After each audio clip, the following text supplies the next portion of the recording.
Assalamualaikum warahmatullahi wabarakatuh. Halo teman-teman, perkenalkan saya Ayani Nurhidayati, mahasiswa program studi Pendidikan Bahasa dan Sastra Indonesia, Fakultas Ilmu Pendidikan Universitas Muhammadiyah Jakarta. Kali ini saya akan menganalisis unsur intrinsik dan juga ekstrinsik dari karya sastra angkatan Balai Pustaka, yaitu novel yang berjudul Siti Nurbaya karya Marah Rusli. Baik, yang pertama kita akan menganalisis unsur intrinsik dari novel Siti Nurbaya. Nah, unsur intrinsik adalah unsur yang menjadi pembangun dari dalam karya sastra itu sendiri. Yang pertama ada tema.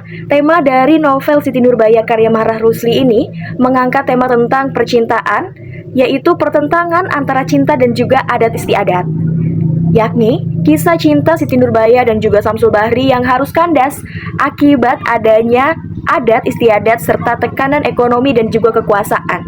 Karena latar yang diambil pada saat itu adalah masih zaman kolonial Belanda. Yang kedua, ada tokoh dan penokohan, yaitu ada Siti Nurbaya. Siti Nurbaya adalah tokoh utama perempuan yang lembut dan sabar, tetapi berani berkorban demi keluarganya. Yang kedua, ada Samsul Bahri. Samsul Bahri adalah kekasih Siti Nurbaya yang gagah berani dan idealis. Nah, sayangnya di dalam cerita sayang sekali Samsul Bahri mengikuti pendidikan militer yang akhirnya dia mau tidak mau adalah bagian dari kompeni Belanda. Yang ketiga, ada Datuk Meringgi.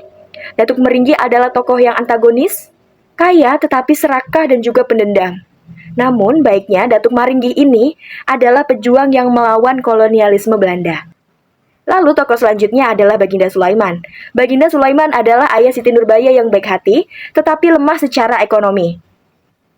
Nah, lalu ada tokoh-tokoh pendukung lainnya seperti Mak Siti, Samsu, Aminuddin, dan juga lain-lain. Alur yang digunakan dalam cerita Siti Nurbaya ini menggunakan alur maju. Karena Siti Nurbaya ini termasuk ke dalam roman, yakni menceritakan kehidupan Siti Nurbaya hingga akhirnya dia meninggal. Latar yang ada dalam novel Siti Nurbaya, yang pertama adalah latar tempat, bertempat di Padang, Sumatera Barat, yang mana ini merupakan kampung halaman Siti Nurbaya, Samsul Bahri dan juga ayahandanya. Kemudian ada latar waktu, waktunya yaitu pada saat era kolonial Belanda, awal abad ke-20. Lalu selanjutnya adalah latar atau setting untuk suasana. Suasana dalam novel diceritakan tragis, penuh tekanan adat, dan juga ketidakadilan sosial. Ketiga hal ini yang ditimpa oleh Siti Nurbaya. Kemudian, ada amanah adalah pesan moral yang bisa didapat setelah membaca novel roman Siti Nurbaya, yaitu adat yang kaku bisa menindas manusia jika tidak disesuaikan dengan zaman. Lalu, pesan yang bisa diambil, cinta dan ketulusan tidak selalu menang melawan kekuasaan dan harta. Karena pada saat itu ayahanda dari Siti Nurbaya terlilit hutang, maka mau tidak mau Siti Nurbaya sebagai anak yang berbakti harus membantu orang tuanya. Dan juga amanat yang disampaikan secara tidak langsung, yaitu pentingnya keberanian melawan penindasan.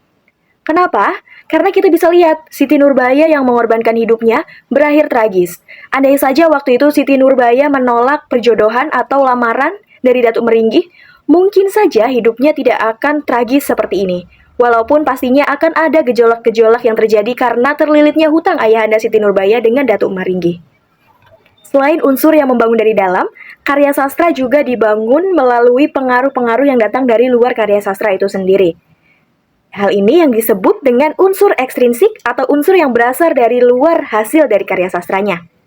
Nah, untuk unsur ekstrinsik, yaitu yang pertama ada latar sosial. Latar sosial yang digambarkan pada novel Siti Nurbaya menggambarkan kehidupan masyarakat Minangkabau pada masa kolonial Belanda, di mana sistem adat dan patriarki masih sangat kuat, serta hutang dan kekuasaan ekonomi bisa menentukan nasib seseorang. Bisa kita lihat, Datuk Meringgi, walaupun dia seseorang yang bengis, kejam, dan juga pendendam, licik, dan juga sifat-sifat buruk lainnya, tapi karena dia punya kekuasaan, dia bisa mempengaruhi orang-orang di sekitarnya. Karena Datuk Meringgi diperhitungkan oleh masyarakat sekitar. Yang kedua, ada latar sejarah. Latar sejarah pada novel Siti Nurbaya ini ditulis pada masa kolonial Belanda, menggambarkan ketidakadilan baik di sisi adat maupun pemerintahan kolonial. adat di sini, yaitu yang dialami oleh Samsul Bahri dan juga Siti Nurbaya. Nah, untuk pemerintah kolonial Belanda, hal ini digambarkan juga atas perlawanan-perlawanan masyarakat Minangkabau kepada kolonial Belanda. Selanjutnya adalah latar pengarang. Pengarang novel ini adalah Marah Rusli. Marah Rusli sendiri dikenal sebagai tokoh yang menolak perjodohan paksa dan juga ia pernah mengalami konflik cinta karena adat. Pengalamannya tercermin dalam novel Siti Nurbaya. Walaupun ceritanya tidak sama persis dengan kehidupannya, tapi isu sosial yang diangkat masih meliputi pengalaman yang pernah ia alami. Kemudian, nilai-nilai yang bisa diambil dari novel Siti Nurbaya adalah nilai sosial. Nilai sosial yang bisa diambil yaitu kritik terhadap praktik kawin paksa.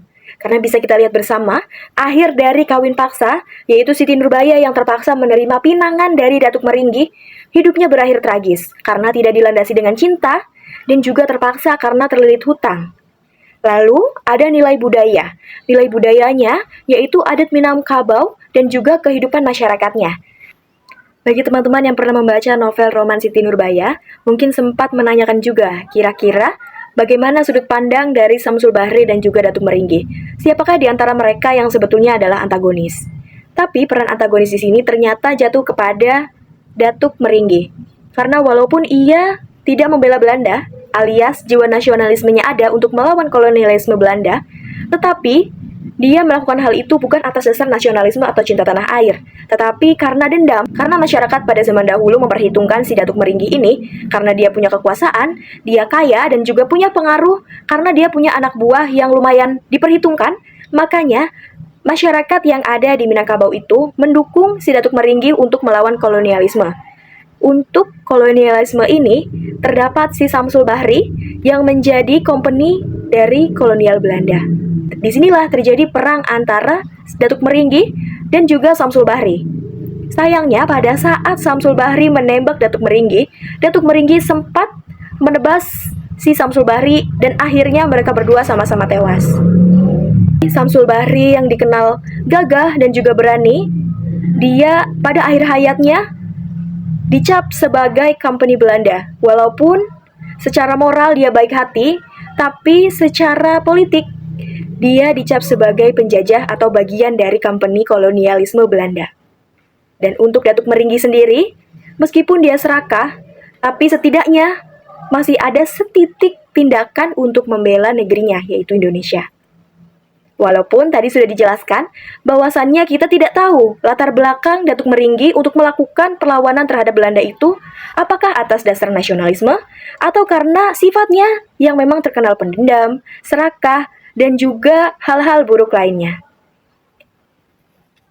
Baik teman-teman, demikianlah analisis unsur intrinsik dan juga ekstrinsik dari novel Siti Nurbaya. Sampai jumpa. Wassalamualaikum warahmatullahi wabarakatuh.